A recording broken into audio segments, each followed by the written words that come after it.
നമുക്ക് എത്ര അനുഭവം കൊണ്ട് പറയാം. ഈ തൗഹീദിനെ ഈ പുരോഹിതന്മാർ അത്രത്തോളം ഭയപ്പെടുന്നുണ്ട്. നമുക്ക് എല്ലാവർക്കും ഉള്ള ഒരു അനുഭവം ഞാൻ പറയാം.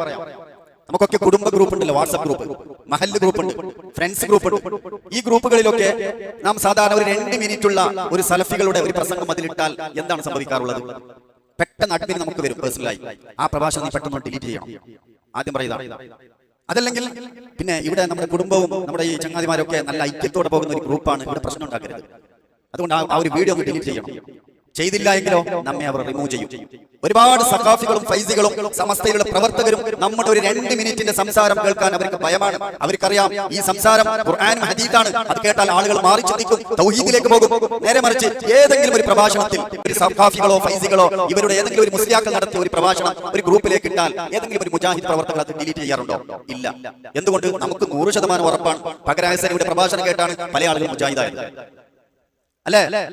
നൗഷാദ് ഹസനി ഇന്ന് വിളമ്പിയ ഫിർഔനിനേക്കാളും അതപ്പതിച്ച അദ്ദേഹത്തിന്റെ ഒരു സംസാരമുണ്ടല്ലോ, ലോകം നിയന്ത്രിക്കുന്നത് ഏതോ ഒരു ഷെയ്ഖാണെന്ന്. ആ ക്ലിപ്പ് കേട്ട് എത്ര ആളുകൾ മുജാഹിദായിട്ടുണ്ട്. ഇത് എത്രത്തോളം അതപ്പതിച്ച കൗമാണെന്ന് വിചാരിച്ച് ഇവരുടെ ക്ലിപ്പ് കേട്ട് മുജാഹിദായവരുണ്ട്.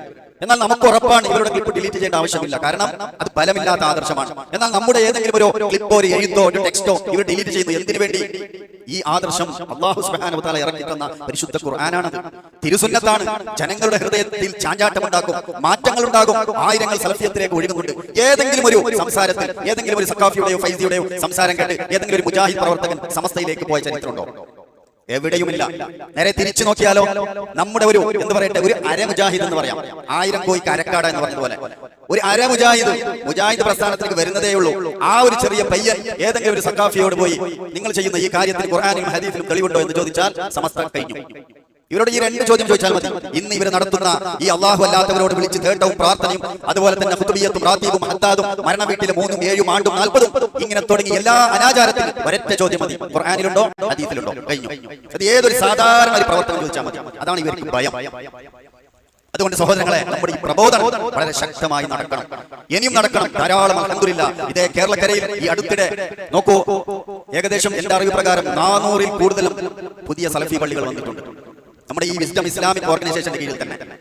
400-ൽ കൂടുതൽ പള്ളികൾ എങ്ങനെ വന്നു? അള്ളാഹുവിന്റെ തൗഫീഖ് കൊണ്ട് പരിശുദ്ധ ഇസ്ലാമിനെ ഈ സമൂഹം ഏറ്റെടുത്തു, പ്രബോധന രംഗത്ത് സജീവരായി. അതിന്റെ മാറ്റങ്ങളാണ് കാണുന്നത്, ഇനിയും കാണണം ഇൻഷാ അല്ലാഹ്.